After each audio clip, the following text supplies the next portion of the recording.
Bom, alunos, vamos iniciar aí a nossa aula com o tema das epístolas aos Hebreus, tá bom? Creio que será um momento bem interessante dentro desse cenário acadêmico que nós estamos nos propondo a fazer uma leitura. E o livro dos Hebreus ele vai trabalhar assuntos bem teológicos, né? Naquilo que vai abordar o campo da antiga aliança com a nova. Vamos trabalhar perspectivas como a superioridade de Cristo em relação a todos os outros personagens, né, que antecederam a sua manifestação terrena. Então são assuntos bem relevantes e que vão proporcionar um leque bem interessante para a nossa vida teológica e principalmente congregacional. Então sigamos aí os nossos slides.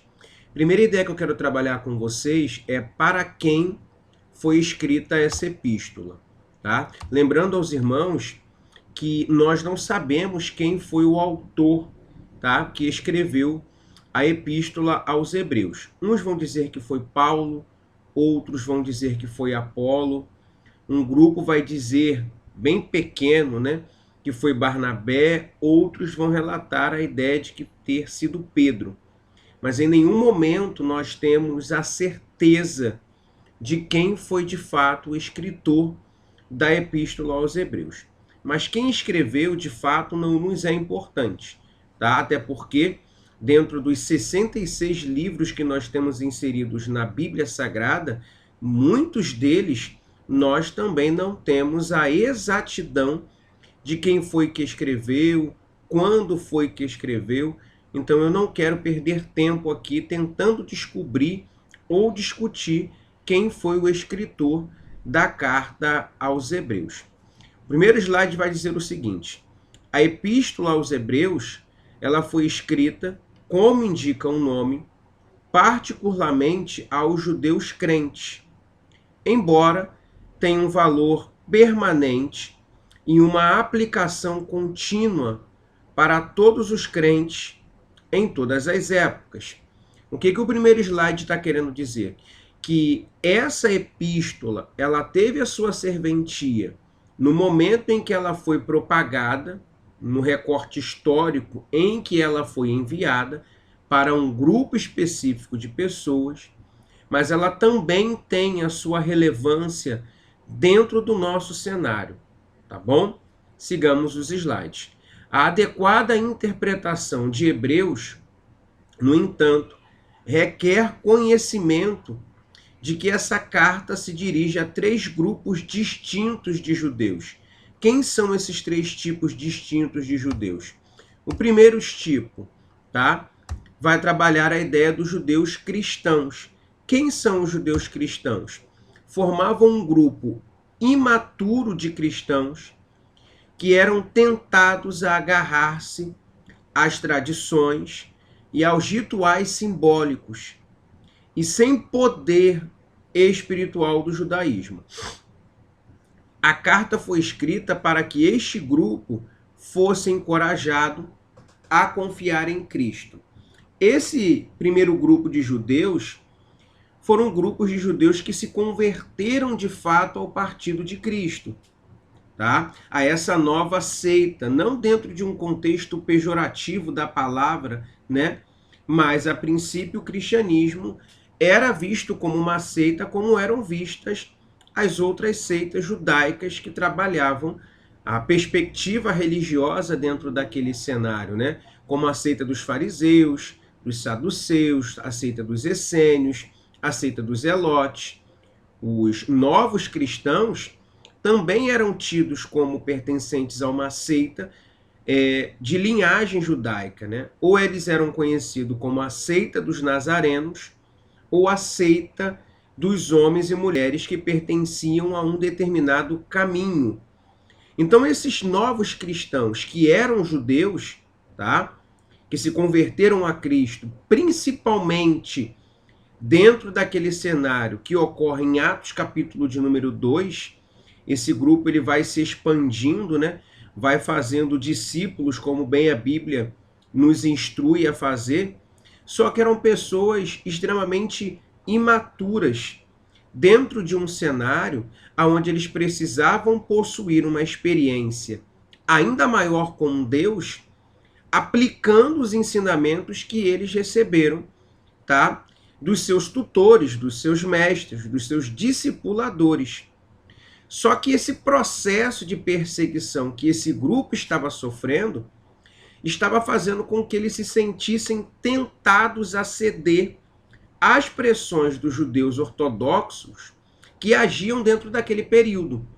E pelo fato deles serem imaturos na fé, não novos na fé, mas imaturos dela, porque a carta aos Hebreus, por exemplo, vai emitir uma crítica a esse grupo de judeus que tinham se convertido de fato ao partido de Cristo, que eles, pelo tempo de convertidos que tinham, já eram para estar executando o papel de professores. Mas até o exato momento, eles não tinham condições de ensinar e era necessário que eles voltassem a beber o leite, dando ali a ideia, tá, de que eles eram tão infantis na fé, tão imaturos nesse contexto religioso, que eles precisavam voltar a ser alimentados como uma criança assim o era. Por mais que viessem estar um bom tempo na fé, dialogando com os princípios de Cristo, eram extremamente imaturos, eram extremamente despreparados para a execução de determinado chamado e de determinado ministério. E pelo fato de serem imaturos, constantemente se sentiam tentados a dialogar com os rituais simbólicos do judaísmo, que não tinha mais nenhum tipo de poder espiritual, tá? Eles se sentiam tentados a se apegar ao templo, a se apegar aos elementos judaicos e desapegar-se dos princípios que Cristo tinha deixado para que esse povo viesse a viver. Então a epístola aos Hebreus ela é enviada para esse primeiro grupo para encorajar a essas pessoas a continuarem confiando na mensagem que Cristo deixou. E confiar na mensagem que Cristo deixa é confiar simplesmente em uma palavra, não em elementos palpáveis, não em elementos visíveis, tá? Então confiar em Cristo para esse grupo de pessoas foi um momento muito difícil, porque eles estavam sendo convidados a confiar em algo que eles passaram a vida toda aprendendo o contrário. Os judeus, eles aprendiam a todo tempo a confiar nos elementos sagrados, nos utensílios sagrados. Não quero aqui entrar no mérito, tá ok? Das nossas igrejas apostólicas que nós temos dentro do nosso cenário brasileiro. Não quero entrar nesse mérito, porque muitos dos utensílios que são utilizados dentro das igrejas apostólicas do nosso cenário brasileiro são utilizados como elementos pedagógicos, não como elementos de fé, tá? E são coisas totalmente distintas, tá? Porque as igrejas apostólicas dentro do nosso cenário de comunidade cristã, elas vão utilizar o candelabro, a menorá, a arca do concerto, como elementos pedagógicos para fazer um apontamento do significado daqueles elementos. Mas entendem que a menorá, o candelabro e a arca, por si só, não tem poder, tá, para executar nenhum tipo de ação favorável ou desfavorável para aquele que tem contato com esse processo de simbolismo. O segundo grupo de judeus aqui eram os judeus convencidos. Isso mesmo, os judeus convencidos. Quem era esse grupo? Essas pessoas haviam dado o consentimento mental à verdade do evangelho, mas não haviam depositado sua fé em Cristo como seu Salvador. Estavam convencidos intelectualmente, mas espiritualmente não tinham comprometimento algum, tá? Com a fé, com Cristo. E por isso eu quero fazer a leitura desse texto bíblico citado aí, Hebreus capítulo 2, versos do 1 ao verso 3, para nós executarmos um processo de leitura das Sagradas Escrituras, pois a mesma diz assim: portanto, devemos atentar com mais diligência para as coisas que já temos ouvido, para que em tempo algum nos desviemos dela. Pois se a palavra falada pelos anjos permaneceu firme, e toda violação e desobediência recebeu justa retribuição, como escaparemos nós se negligenciarmos tão grande salvação, a qual, começando a ser anunciada pelo Senhor, foi-nos depois confirmada pelos que a ouviram? Então o escritor da carta está querendo dizer o seguinte: vocês estão intelectualmente convencidos, tá, de que Cristo é o Salvador, mas vocês não estão espiritualmente comprometidos com esse Cristo, tá ok? Vocês depositam a sua crença naquilo que vocês entendem, mas não depositam a fé naquilo que vocês não entendem, tá? Aquilo que eles entendem é aquilo que foi compreendido. Aquilo que não se entende, eles deveriam trabalhar no campo da fé. Que a própria carta aos Hebreus vai trabalhar com a seguinte ideia, que a fé é o firme fundamento das coisas que eu não vejo, mas sim das coisas que eu creio. Mas eles estavam confiando no que viam, mas não estavam crendo naquilo que não viam. Então eles eram convencidos. Daí se surge a ideia, pessoal, tá? Desse processo de conversão, tá? Uma coisa é você ser convertido, uma coisa é você ser convencido. Quem se converte muda o destino da sua trajetória. Quem se convence se torna adepto de uma determinada ideia, de um determinado projeto. Exemplo, eu sou um adepto da fé.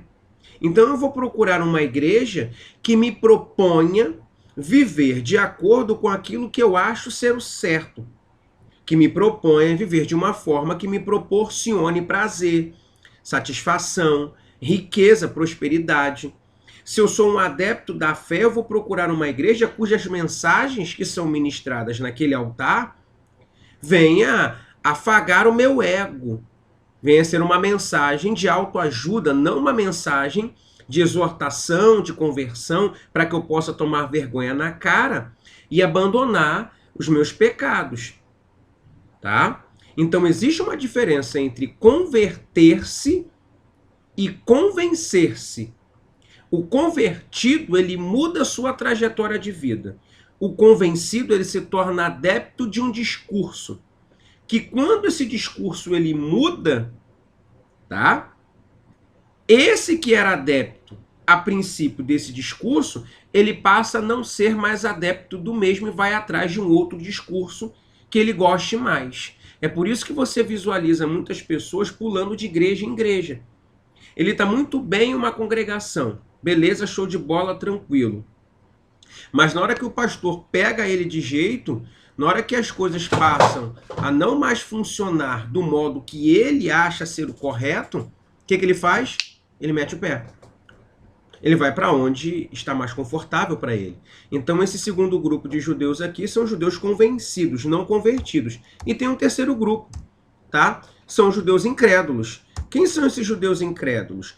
Estes sentiam-se atraídos pelo Evangelho e a pessoa de Cristo, mas não haviam alcançado o convencimento final a respeito dele. O capítulo 9 fala especificamente a esse grupo, em particular os versículos 11 e o versículo 14, que eu quero fazer a leitura para vocês. Hebreus capítulo 9, do versículo 11 ao versículo 14, que diz assim: mas Cristo, tendo vindo como sumo sacerdote dos bens já realizados, por meio de um maior e mais perfeito tabernáculo, não feito por mãos, isto é, não desta criação, e não por meio de sangue de bodes e bezerros, mas pelo seu próprio sangue, entrou no Santo dos Santos uma vez por todas, havendo obtido uma eterna redenção. Se a aspersão do sangue de bodes e de touros e das cinzas de uma novilha santifica os contaminados, quanto à purificação de carne, quanto mais o sangue de Cristo, que pelo Espírito Eterno se ofereceu a si mesmo, imaculado a Deus, purificará a nossa consciência das obras mortas para servirmos ao Deus vivo. Esses judeus incrédulos, eles até se sentiam atraídos pelo evangelho e pela pessoa de Cristo.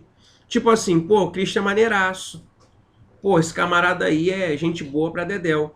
Meu brother, meu fechamento. Gostei do discurso do evangelho. Acho maneira, né, todas as palavras que são ditas ali, que são pregadas. Pô, mas ainda não me convenceu. Achei legal, achei interessante. Pô, mas tem algo que ainda não bateu. Eu sou incrédulo. E esses incrédulos, dentro de uma perspectiva da carta aos Hebreus, são justamente aqueles que vão se agarrar ao simbolismo judaico. Eles vão se ater muito mais aos sacrifícios de animais do que ao sacrifício de Cristo Jesus. Tá bom? Então são esses três grupos de judeus aí que nós dialogamos: os incrédulos, os convencidos e os cristãos. Os incrédulos, os convencidos e os imaturos. Tá ok? Então sigamos aí. Condição deste povo.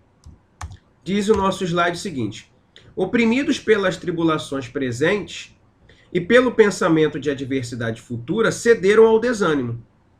Eles ficaram atrás no progresso espiritual, como diz o capítulo 5, versos 11 e 14, e passaram a negligenciar o culto, como diz o capítulo 10, versículo de número 24 e versículo de número 25, que eu quero ler para vocês o capítulo 10 aqui, tá bom?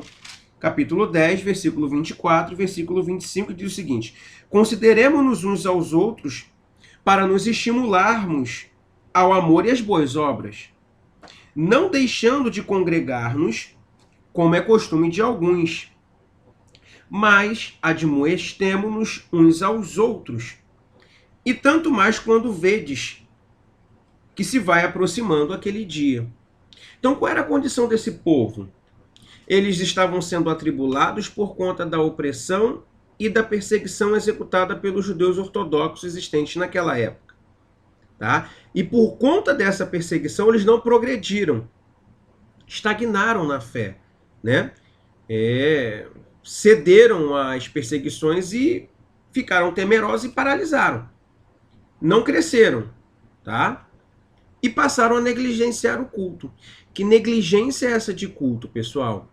Muito se usa, né, esse texto bíblico aqui para atrair a ideia de que as pessoas não podem deixar de congregar ou não podem deixar de ter uma igreja para cultuar ao Senhor, tá?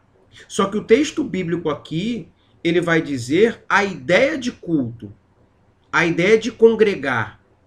O que é a ideia de congregar? Segundo o texto da carta aos Hebreus, capítulo 10, versículo de número 25. A ideia de se admoestar uns aos outros, de auxiliar uns aos outros, de oferecer ajuda uns aos outros. Essa é a ideia de congregar, tá? Que no grego nós vamos chamar de koinomia. Então vamos pegar a ideia de se congregar na atualidade. A ideia de se congregar na atualidade é a seguinte: eu vou à igreja buscar a minha bênção. Em contrapartida, a irmã Maria, ela vai à igreja buscar a bênção dela. O irmão João vai à igreja buscar a bênção dele. Então, que congregar está inserido ali? Nenhum. Porque eu estou atrás dos meus objetivos, a irmã Maria atrás dos objetivos dela, o irmão João atrás dos objetivos dele. Cada um olhando para o seu próprio umbigo. Cada um tendo como entendimento de que a farinha é pouco, meu pirão vai vir sempre primeiro. E aonde há esse tipo de pensamento, existe o processo de divisão. E aonde existe a divisão, não existe a união, não existe a unidade. Aonde não existe união, existe contenda. Aonde não existe unidade, existe cada um buscando pelos seus próprios propósitos. E congregar, fazer parte de uma igreja, é ter o entendimento de que eu tenho que ser uma bênção na vida do meu irmão. E quem é que vai ser uma bênção na minha vida? Bom, quando toda a igreja tem essa ideia de congregar, de que eu devo ser a bênção e não ir atrás da bênção, a vida acaba virando uma grande engrenagem, onde eu ajudo a irmã Maria ajuda o irmão João me ajuda. Isso é congregar. Se essa for a ideia que muitos líderes apregoam, de que é importante se congregar, que eu concordo com a ideia, desde que ela esteja condicionada a esse tipo de princípio, que esse ato de congregar, de executar essa coinomia, esteja condicionada à ajuda do próximo, para que ambos possam entender que dias ruins virão e que se nós nos mantermos unidos, vamos vencer todas e quaisquer tipo de barreira. Tá ok? Sigamos. Para que essa epístola foi escrita? Ela foi escrita para evitar a apostasia dos hebreus, que haviam se convertido a esse novo princípio de fé, e para demonstrar alguns temas teológicos muito importantes, não só para judeus, como para cristãos. Que temas são esses? São os que nós vamos discutir agora. Tá? Para quem essa epístola foi escrita? O caráter simbólico e transitório do sistema mosaico. Hebreus capítulo 10, verso 1, verso 2, que eu vou ler aqui para vocês agora. A lei, tendo a sombra dos bens futuros e não a imagem exata das coisas, não pode nunca, pelos mesmos sacrifícios, que continuamente se oferecem de ano em ano, aperfeiçoar os que se chegam ao culto. De outra sorte, não teriam deixado de ser oferecidos, pois, tendo sido uma vez purificados, os que prestam culto nunca mais teriam a consciência do pecado. Os sacrifícios do Antigo Testamento precisavam ser repetidos, visto que somente assim os que ofertavam tinham a mente tranquila. Ano após ano, os sacrifícios eram oferecidos a Deus. No entanto, a epístola enfatiza que, por meio do sacrifício de Cristo, tal ato não precisava mais ser executado, pois Cristo já tinha feito um único e perfeito sacrifício que traz os seguintes benefícios que eu vou trabalhar mais adiante. Só que qual era a ideia dos sacrifícios do Antigo Testamento? Pelo menos uma vez ao ano, tá? Os judeus subiam a Jerusalém para ir de encontro ao templo, para sacrificar ao Senhor pelo perdão dos seus pecados, que era denominado como o dia da expiação. Tá? Uma vez ao ano, eles pagavam o preço pelo pecado que eles tinham cometido no ano que se findou. Só que no ano seguinte, eles teriam que retornar a Jerusalém, sacrificar novamente, para ficar com a mente sã, com a mente livre, e assim ter condições mentais e psicológicas para se aproximar de Deus. Então era um sacrifício que era repetidamente realizado uma vez ao ano no templo. Então, mal eles acabavam de sacrificar, já tinham a necessidade de sacrificar novamente. É como um camarada que vive de aluguel, como eu, por exemplo. Paguei o aluguel hoje, amanhã já estou devendo o aluguel. Né? Era mais ou menos isso que acontecia dentro desse período. Mas Cristo veio e executou um único sacrifício, o da cruz, né? Ao derramar o seu sangue, ao lançar o nosso pecado no mar do esquecimento. E Cristo só fez isso uma vez, e não mais é necessário. Daí surge a ideia, né, que desconstrói totalmente a ideia, tá? Que algumas igrejas apregoam de sacrificar ao Senhor. E esse sacrifício geralmente está condicionado à entrega de um determinado valor. Tá? Ideia muito utilizada pela teologia da prosperidade, uma teologia satânica. Tá? Até porque se você se sente na necessidade de sacrificar, é porque você não se propõe a obedecer. E se eu prego a necessidade do sacrifício, eu jamais vou pregar a ideia da obediência. Perdão. Porque se eu ganho com o seu sacrifício, eu jamais vou pregar para você o que você deve obedecer, porque está me favorecendo, está me enriquecendo. Tá? É por isso que muitas igrejas não pregam Bíblia. É por isso que muitas igrejas cancelam as suas escolas bíblicas dominicais. É por isso que muita igreja impede você de fazer um seminário teológico. Porque uma vez que você tem contato com o conhecimento das Sagradas Escrituras, você aprende a não mais sacrificar, você aprende a obedecer. E a Bíblia diz que é melhor obedecer do que sacrificar. Vamos ver os efeitos desse sacrifício único que Cristo executou? O primeiro, a libertação do poder e da penalidade do pecado. O que isso quer dizer? Na cruz, Jesus nos livrou da morte eterna, que é o salário do pecado, de acordo com Paulo na carta aos Romanos, capítulo 6, versículo 23. E para os que estão em Cristo, não há mais nenhum tipo de condenação. Quando esse sacrifício é feito, tá? Jesus me livra da morte eterna. Tá? E como é que essa morte eterna ela vem? Como salário do pecado. Tá bom? Que salário do pecado é esse? É o que Adão lançou sobre as nossas vidas. Nós não pecamos porque Adão pecou. Nós pecamos porque nós não prestamos. Nós somos seres sem vergonha, né? Baixa em nós uma entidade de sem vergonhice, e eu vou lá e pego e coloco a culpa no irmão Adão, no brother Adão, tá? A consequência do pecado de Adão é que eu vou morrer, é que você vai morrer. É por isso que nós temos tanta dificuldade de lidar com a morte. Porque a morte não foi algo que foi feito para nós. A morte foi uma consequência do pecado de Adão. Então, quando alguém morre e nós sentimos aquela dor muito intensa, tá? É uma forma de Deus nos punir por conta do pecado. Então, não existe paliativo que faça você sofrer mais ou menos quando você perde um ente querido. Você vai sofrer. E essa dor é para te lembrar da consequência do pecado. Mas quando você se volta para Cristo, você entende que essa morte ela não é eterna. Porque quando eu me aproximo de Cristo, Ele me livra do salário do pecado. E sobre a minha vida não há mais nenhum tipo de condenação para os que estão em Cristo. E Jesus vai dizer, aquele que me ama, esse segue os meus mandamentos.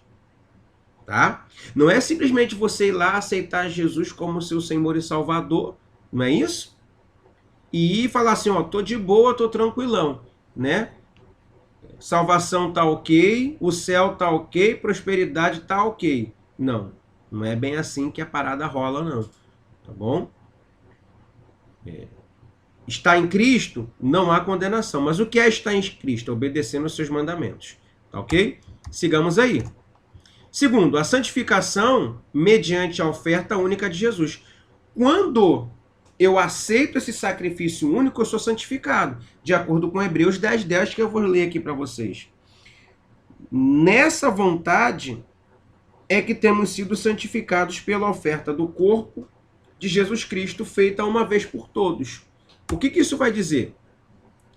Que dia após dia somos edificados, ou santificados, como queira, tá? É bom lembrar que a salvação é de graça, de acordo com Efésios capítulo 2, versículo 8. Mas a santificação ela deve ser buscada, de acordo com Hebreus capítulo 12, verso 14. Eu vou ler para vocês aqui também, que diz o seguinte: segui a paz com todos e a santificação. Sem a santificação, ninguém verá o papai, ninguém verá o Senhor. Tá? Então, dia após dia, eu sou edificado. A salvação é de graça, mas a santificação é buscada. Eu tenho que buscar me santificar a cada dia. De que forma, terra? Exercícios espirituais. Vai orar, vai ler a Bíblia, vai andar em comunhão com os irmãos. Isso vai ajudar você a se santificar. O que te santifica são esses exercícios espirituais. Vai subir um monte, vai jejuar, vai ler a Bíblia, vai acordar numa madrugada, vai andar em comunhão com os irmãos, porque não adianta também, né? Você ler a Bíblia, você jejuar, subir um monte e viver como gato e rato com os irmãos da sua igreja. Tá? É um corpo de ações e de atitudes que o cristão deve tomar. Bom, agora eu quero trabalhar com vocês como Cristo, grande sumo sacerdote, que é o outro tema teológico que a carta nos propõe.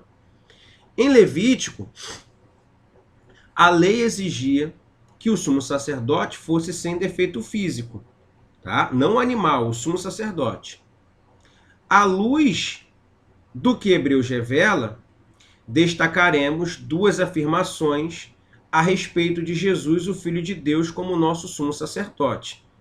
Pessoal, é muito bom você ler o livro de Levítico. Leia, vai ser bem enriquecedor para a sua caminhada teológica. Vamos ver, tá ok? Quais são essas afirmações do verdadeiro sumo sacerdote?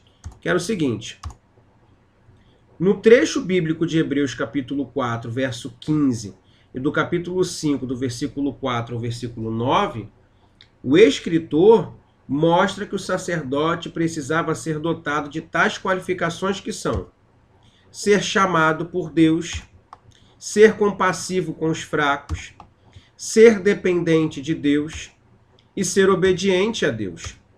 Tá? O que isso quer dizer? Ser chamado por Deus. Ninguém se auto-escolhia para ser sumo sacerdote.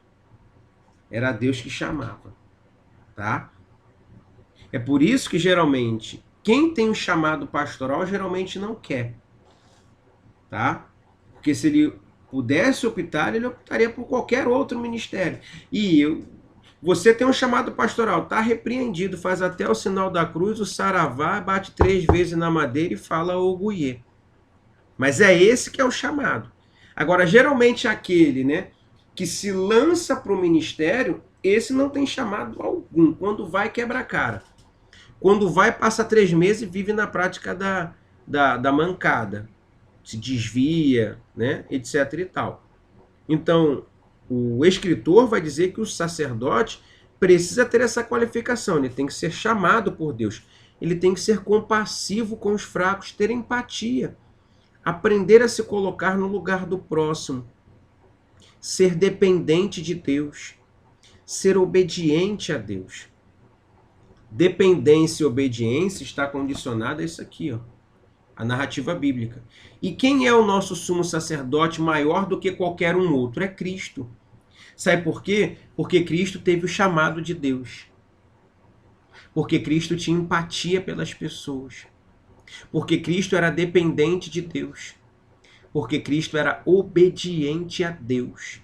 Lembra do Getsemane? Quando Jesus fala assim: Pai, se possível for, passa de mim este cálice. Mas, porém, faça de acordo com a sua vontade. Obediente.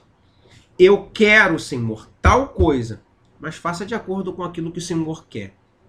Isso se chama obediência. Tá bom, meus irmãos? Então, esse aqui fica aqui a nossa aula da Epístola aos Hebreus, tá bom? Espero que vocês tenham sido alcançados por meio dessa palavra e vamos seguir para o estudo da Epístola de Tiago, tá ok? Deus abençoe a vida dos irmãos em nome de Jesus.